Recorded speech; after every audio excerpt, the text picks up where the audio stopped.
एक वेळ सूर्य पश्चिमेस उगवला, गंगेचं जळ अपवित्र झालं, उमरास फुलं दिसू लागली, हे आम्ही मान्य करू.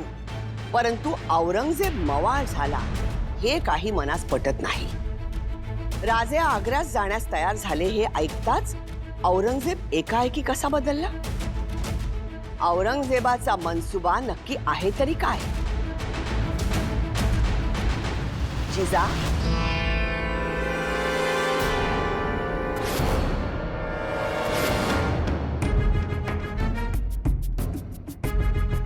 तुम्ही कसला विचार करत आहात जिजाबाई? औरंगजेब यांचा विचार करत आहोत. स्वराज्य स्थापनेचा राजेंचा प्रयत्न हाणून पाडण्याकरता रक्ताचं पाणी करणारा पाताळ यंत्री कपटी बादशाह अशा या आलमगीरानं राजे आग्र्यास जाणार म्हणून त्यांची बडदास्त ठेवावी. जागोजागी असलेल्या त्यांच्या सुभेदारांस खलिते पाठवून राजेंच्या उत्तम व्यवस्थेसाठी फौजेच्या दाणागोट्यासाठी फरमान सोडावे. छे छे, विश्वास बसत नाही. या औरंगजेबाच्या मनाचा थांग लागणं अवघड आहे. औरंगजेबाचा मनसुबा सूर्यप्रकाशा इतका लख्ख आहे. पुत्र प्रेमापोटी तुम्हास तो दिसत नाही एवढेच. राजे केवळ स्वराज्यावर नाही तर रयतेच्या हृदयावर अधिराज्य गाजवतात आणि नेमकं हेच औरंगजेबास पाहवत नाही. इतिहासाची पुनरावृत्ती होत आहे जिजाबाई. म्हणजे याआधीही एका महाराजांबरोबर असं घडलं होतं. रयतेच्या मनात आपलं स्थान मिळवण्याचे त्यांचे प्रयत्न हाणून पाडले गेले. त्यास हद्दपार केलं गेलं. काय? रयतेशी त्यांची नाळ तुटावी म्हणून? रयतेच्या मनातलं त्यांचं स्थान पुसून जावं म्हणून? हो, म्हणून त्यास दूर कर्नाटकी जाऊन नव्यानं श्री गणेश करावा लागला. हाच तर डाव आहे. परंतु लख्ख प्रकाशात असलेल्या या डावाभोवती राजकीय मोहऱ्यांचा आडोसा उभा करून प्रकाश लपवला जात आहे.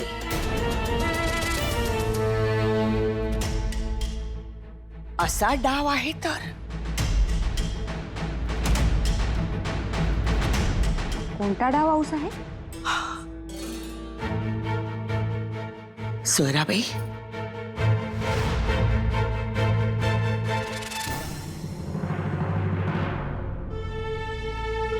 आऊसाहेब, थाळ्याची व्यवस्था केली आहे. थाळा घ्यायला चला. राजांनी थाळा घेतला नाही अजून. ते नायिकांसोबत मसलत खाण्यात आहे.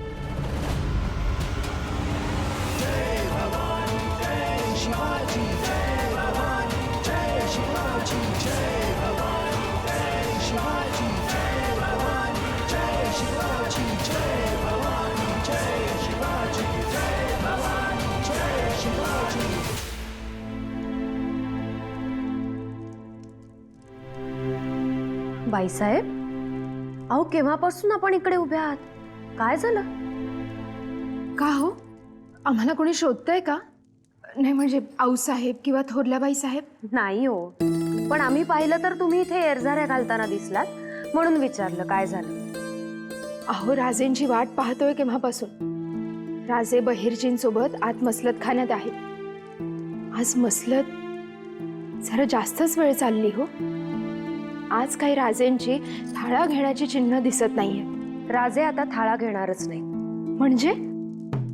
म्हणजे राजेंची नायिकांसोबत आग्र्याला जाण्याविषयीची मसलत सुरू आहे. प्रसंग एवढा बाका, प्रवास एवढा लांबचा आणि कठीण. तिथे पोहोचल्यावरही समोर काय वाढून ठेवलं असेल याचा अंदाज बांधता येणार नाही. याच सगळ्या काळजीने राजेंची अन्नावरची वासनाच उडाली असणार. बाईसाहेब, आता काय होईल हो पुढे? आमचा असा कयास आहे की राजे बहिर्जींना पुढे पाठवतील. बहिर्जी काका आग्र्यास? परंतु ते आपल्या आधी आग्र्यास का जाणार? नौबत वाजवणार.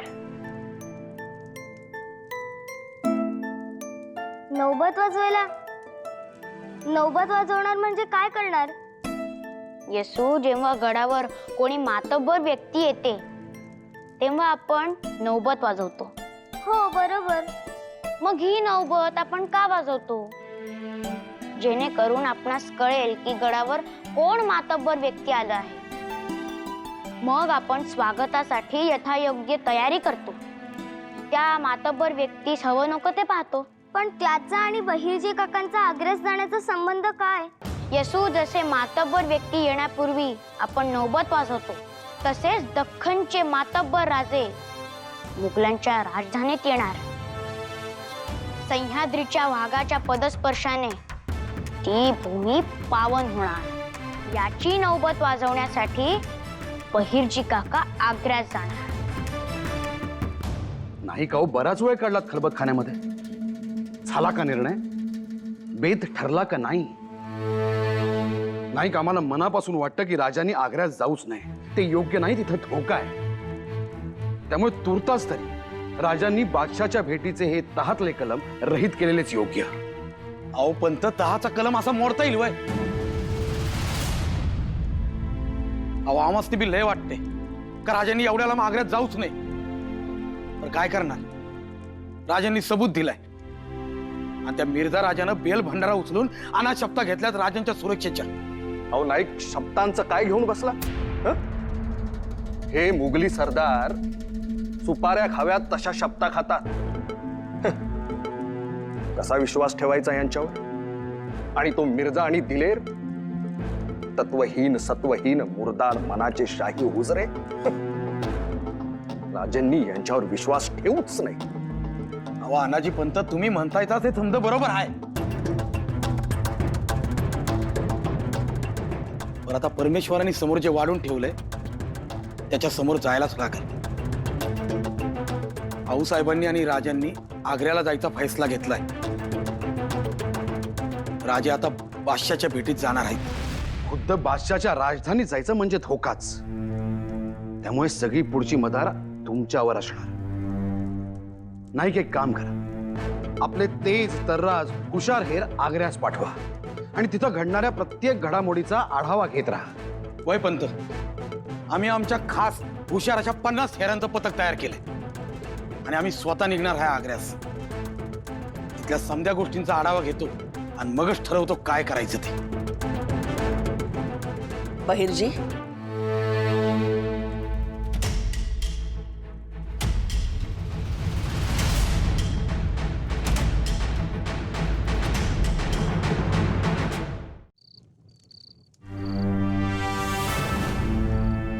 सलाम हुजूर। सलाम। हम बड़े दूर औरंगाबाद से आए। फरमाइए, शहजादे मौजम कैसे हैं? शहजादे खैरियत से। हम उनकी क्या खिदमत कर सकते हैं? हम बस ये जानना चाहते हैं कि वो काफर सिवा शुमाल की तरफ कब निकलने वाला है और औरंगाबाद कब दाखिल होगा? क्यों? क्या अब शहजादा भी उनकी सरफराजी करने वाले हैं?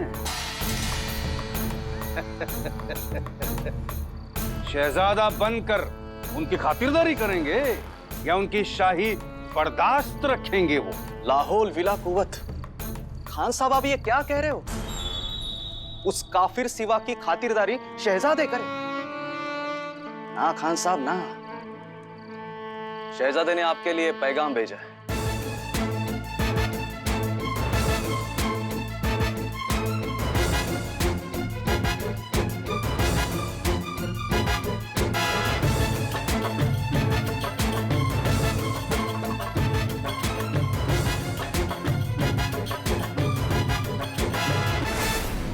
अल्हम्दुलिल्लाह, बहुत खूब। हमारी और उस शहजादा की सोच आपस में कितनी मिलती जुलती है। औरंगाबाद हमारा पैगाम भेज दीजिए और कहिए जैसे ही कुछ खबर मिलती है हमारा नजरबाज औरंगाबाद पहुंच जाएगा।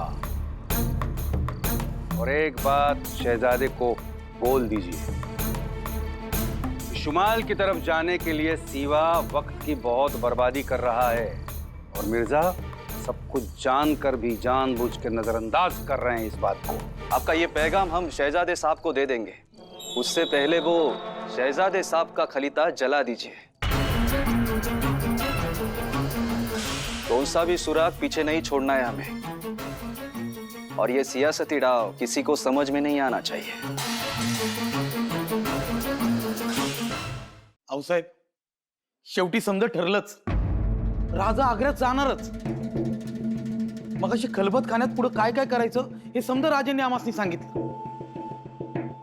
पण आऊसाहेब, एक गोष्ट आमासनी उलगडली नाही हो। कोणती गोष्ट बहिर्जी? राजेंनी तर तुम्हाला सर्व सूचना दिल्या असतीलच ना? वय आऊसाहेब, म्हणजे तिथं जाऊन कुठं जायचं, कोणासनी भेटायचं, काय करायचं हे समजा ठाव आहे। या औरंगजेबाच काही समजत नाही। हा विषारी नाग एकदम अमृतवाणी गोड कसा काय वागायला लागला? हे त्याचं ढोंग आहे बहिर्जी। विषवल्लीस कधी गोड मधाळ रसाळ फळे येतील का? अग्नी कधी शमून शीतल होईल का? नाही ना। मग औरंगजेब राजेंच्या स्वागतासाठी ही सर्व व्यवस्था करेल असं खरंच वाटतं तुम्हाला बहिर्जी? वय आऊसाहेब, ढोंगी तर तो आहेच, पण राजांच्या जीवाला धोका होऊ नये म्हणून त्यांच्या वाटेवर वारंवार जंगी अवस्था कशी काय केली? आणि राजानं तिकडं कशाबाई बोलून घेतले? तो राजेस त्यांच्या मुलखापासून तोडू पाहतोय, हद्दपार करू पाहतोय। तो आपल्या रयतेस, स्वराज्यातील सर्व मातब्बरास हे पटवून देण्याचा प्रयत्न करतोय की त्याने ही परिस्थिती किती दिलदारपणे हाताळली आहे। हे बी खरं आहे आऊसाहेब। औरंगजेब पाताळ यंत्री आहे बहिर्जी। वरकरणी उदार दिलदारी दाखवणारा औरंगजेब कोणतं सुडाचं राजकारण खेळेल ह्याचा अंदाज आम्हास येत नाही। आम्हास धास्ती वाटते की स्वराज्याच्या सीमा ओलांडून बाहेर पडलेल्या राजेस त्यानं दूरच्या कुठल्या मोहिमेस पाठवलं तर, किंवा कुठल्या ना कुठल्या प्रकारे त्यांच्या जीवास धोका निर्माण केला तर। वजीर सल्तनत, इस शाही जश्न के मौके पर सभी मुल्कों से आमिर उमराव, सालार और राजा महाराजा आएंगे। उनकी खातिरदारी आला तरीके से होनी चाहिए और उस दक्खन के सिवा की हिफाजत का सारा इंतजाम कुंवर राम सिंह को सौंपा जाए।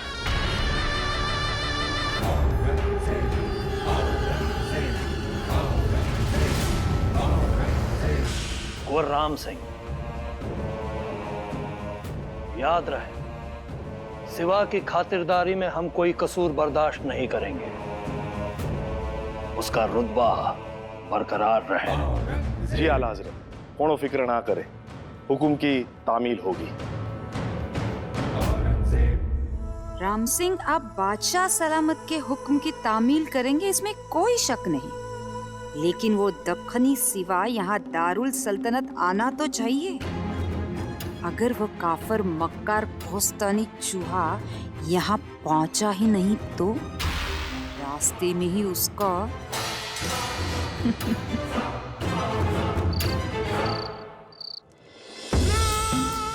क्या हुआ? क्या कहा दिलेर खान ने? उस काफर सिवा का औरंगाबाद आने का दिन मुकर्रर हुआ कि नहीं? वो नामाकुल कब निकलने वाला है शुमाल की तरफ? दिलेर खान साहब ये कह रहे थे कि सिवा अपना वक्त बर्बाद कर रहा है, वो जानबूझकर देरी कर रहा है।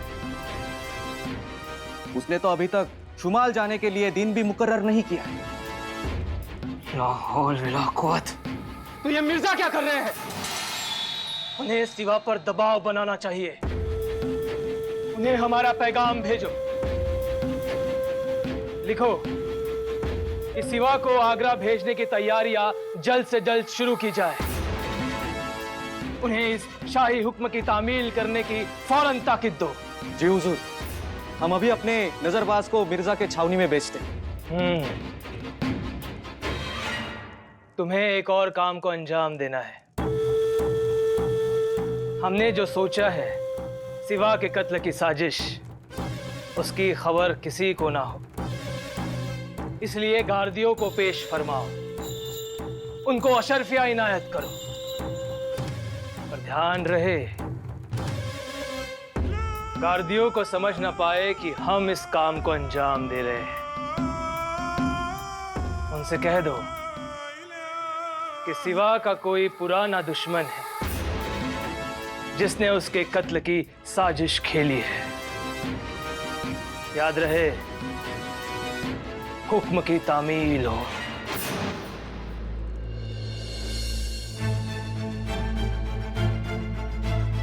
बहिर्जी, तुम्ही राजेंच्या आधी आग्र्यास पोहोचणार, त्यासाठी काय व्यवस्था केली आहे? आऊसाहेब, हा आहे राजांचा राजगड पासून ते आग्र्यापर्यंतचा प्रवासाचा मार्ग। हे राजगड इथून नगरहून राजा औरंगाबादला जाते आणि औरंगाबादला शहजादा मुअज्जम याची भेट घेते। तिथं त्याच्याकडनं 1 लक्ष होऊन घेतील वाट खर्चासाठी। तिथून पुढे निघतील। वाटत थोडीफार शिबंदी असेल त्यांच्या संग।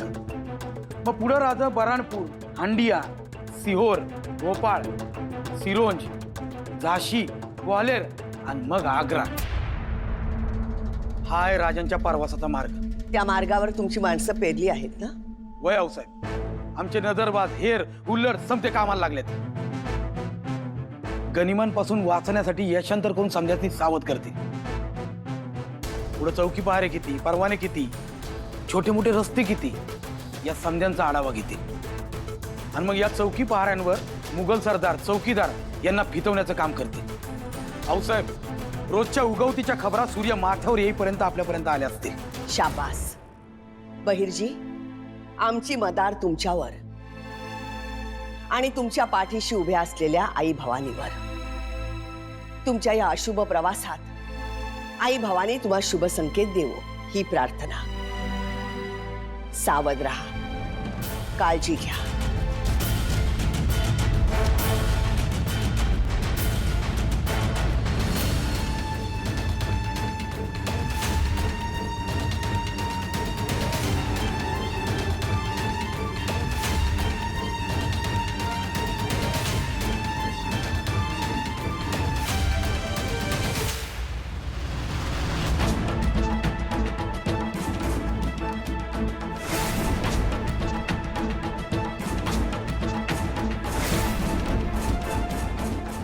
सुभान अल्लाह, अशरफिया, इतनी सारी अशरफिया।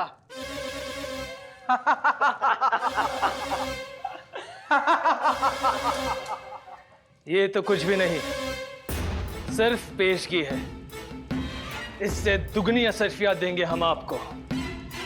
बस आपको उस सिवा का कत्ल करना होगा। आपकी कोई दुश्मनी? सुनो,